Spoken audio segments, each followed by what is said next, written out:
Good morning and welcome to the channel. Today we're going to be color matching these plastics on these bumpers, front and rear, on this 03 Cat Eye with the 5.3. Come along with us as we prep, tape, mix the paint, and get ready to get these bumpers matching. All right, what we got is we got 5 different shades of red. All these are just kind of left over from jobs I've done in the past. You know, you always want to order a little more, mix up a little more than the job really needs, in case you run into something and need to redo something, or you obviously don't want to run out. So what we're going to do is we're going to mix up the one with the most right here and go from there. And I don't have the exact color code that the truck calls for, so in between these 5, and plus we got some more colors in the cabinet if we need to you know, darken it up a little bit or something. So we'll get these mixed up right quick and go out to the truck and see what it looks like. All right, out of those 3 I got almost a quart of base coat, and depending on the brand of base coat you use, some thin 50-50, you know, 50% paint, 50% thinner. Some go all the way up to 70% paint and 30% thinner. So we're not going to thin this right now. We're just going to go out there on the truck and find a good clean spot and dab it on there and see what it looks like. We may have to tint it from there. If you were doing this with a metallic type base coat, you may want to go ahead and thin it up a little bit, just trying to match up the colors. For a metallic, a lot of times if you don't thin it, it'll throw the metallics off and actually make it look a little darker than what it really is. So we'll go out there to the truck and get it matched up and see what it looks like. All right, what we're gonna do, we're gonna clean this off a little spot on the hood, preferably in the sunlight over here. Just got some wax and grease remover right there. And get it cleaned off, make sure there's no dirt or anything on it. He buffed this truck about a month ago, so it's still pretty shiny. What we're gonna do, we're just gonna get us a little dab of paint. We're gonna dab it on. Hard to see in the sun.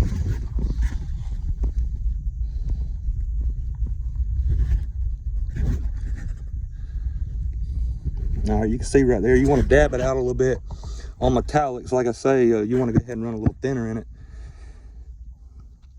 So obviously this is base coat, and once it's dried, it's a little dull. So what we can do, take us a little wax and grease remover, bring the shine up to it.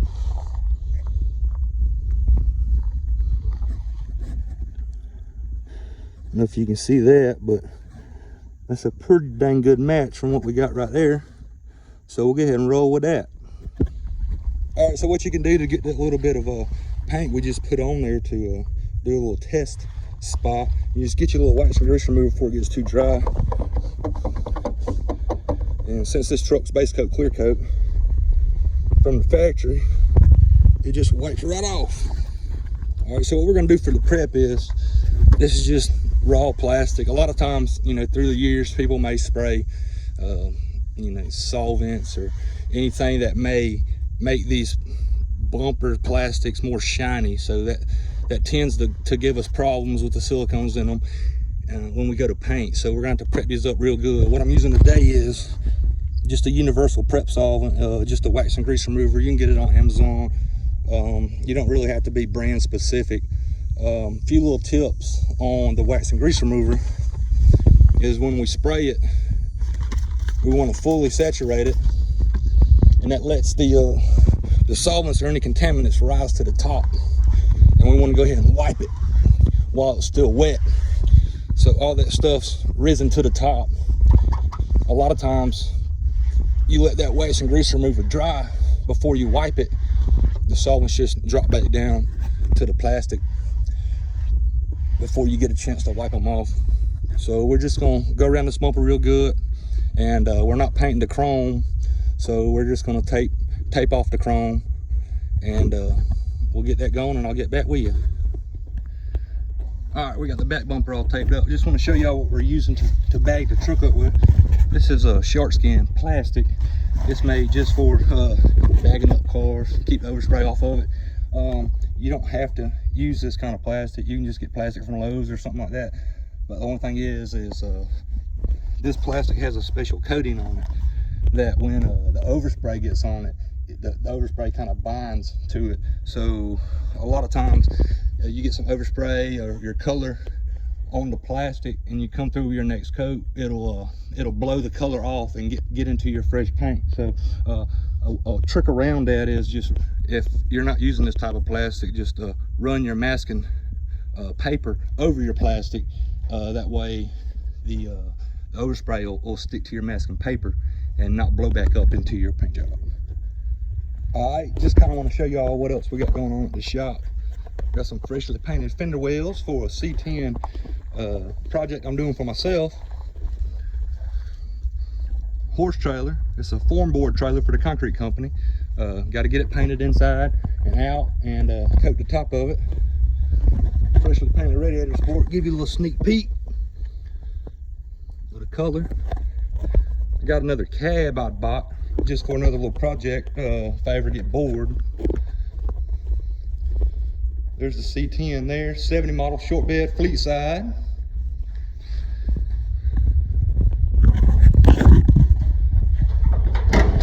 We're in the metalwork stage right now. Got floor pans in, inner and outer rockers in, lower A-post in. Next, we're gonna tackle the cab thing. We'll get on that this week. There's the bed for it. There's the tailgate for the C10. Kind of don't like the way that candy turned out. It got dark in a few spots. So we're gonna strip it down and redo it and have y'all along for that and show y'all the process and steps it takes to get that going. There's the motor and transmission we pulled out of the C10, 70 model 307 2-barrel with a 3-speed manual transmission. We're going back with a 406 small block, aluminum heads, roller cam. Got a 700 R4 we're gonna build for it. Show y'all a little trick right here. See, we got up to the tow hooks, and instead of putting tape or paper all the way around on tow hooks, tape's really hard and aggravating and takes, you know, extra time to get off. What we can do is just get some aluminum foil. Try to do this with one hand.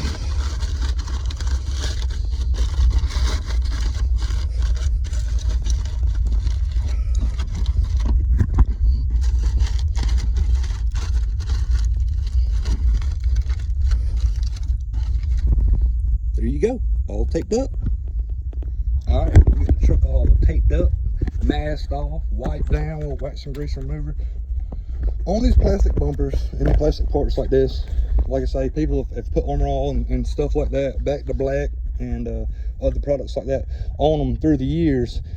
And those products really don't act right with paint and cause them to have, you know, real adverse effects.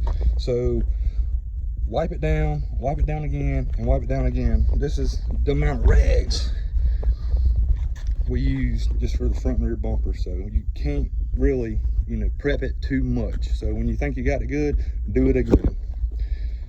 So next we're going to blow them off with air and tack rag them, get any little dust or anything like that off, and then we'll move to the next step. All right, now we got it all tacked off, blown off. Everything's looking good. Next, we're going to apply this adhesion promoter. This just helps the paint bond into the plastic. So we're just going to follow the instructions. Spray one light coat, wait 5 minutes. Spray a wet heavy coat, and wait 15 minutes, but no longer. So we're just going to kind of do a little dust coat.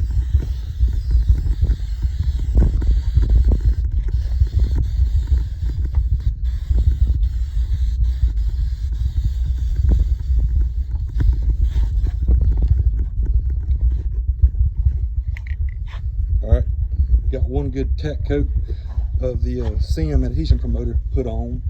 We ran out, so we're going to finish it up with this plastic primer from Rust-Oleum. This is really not recommended to do, mixing two different products like that. but it's all we got, so we're just gonna give this a shot. All right, we got one good heavy wet coat of the plastic primer on front and rear.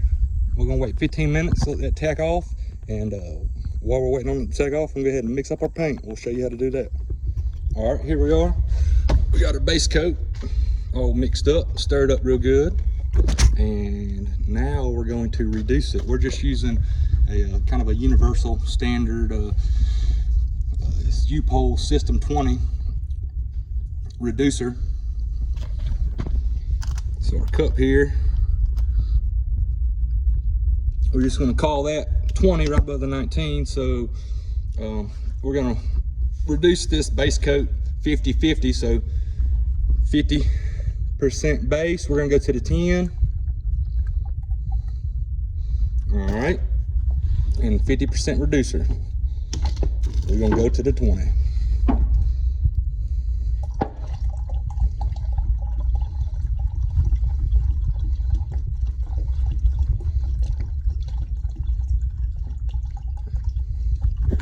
All right, we'll let it sit 15 minutes. It's all tacked off and ready. Today we're just going to be using a cheap little Amazon minigun. Just remember that this primer is non-catalyzed, so the solvents in the base coat, we're gonna want to put it on nice and light and then build from there.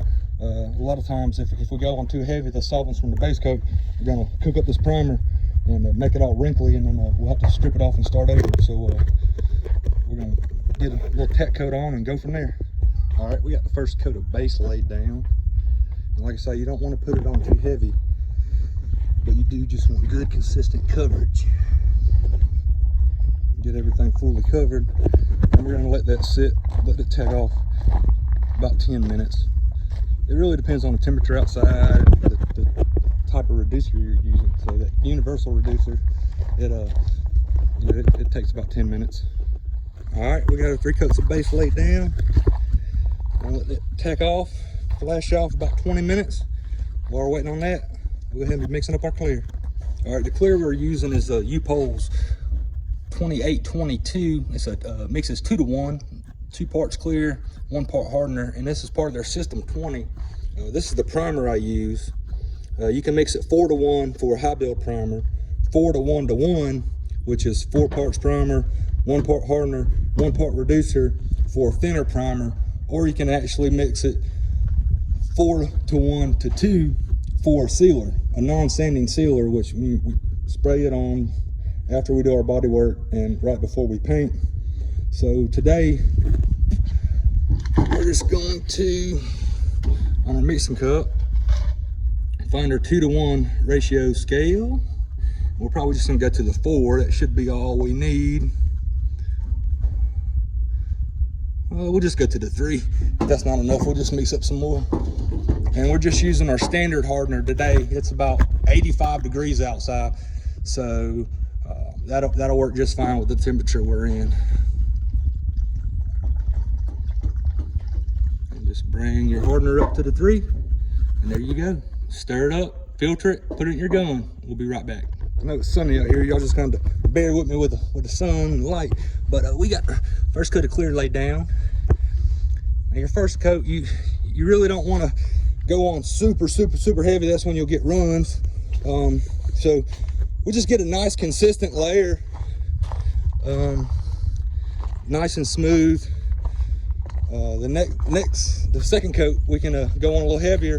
This first coat will kind of give that second coat something to bite onto. But we're gonna let this flash off about 10 minutes and cut you back on and get the second coat done. All right, we got 2 coats of clear on. The smooth part got a little texture, the round part, but we used textured plastic when we started. So clear laid down good. I like that U-Pole clear. I've been using it for a while.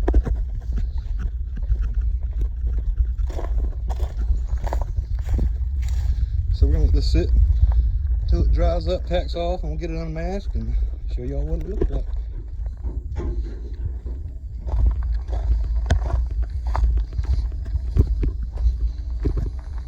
Got it all finished up, turned out pretty good. If you like what we did here today, please subscribe to the channel, send me a like, throw me some comments. Like I say, this is not the way to do it. It's a way to do it, and just what works for me. But holla back at you and see y'all tomorrow.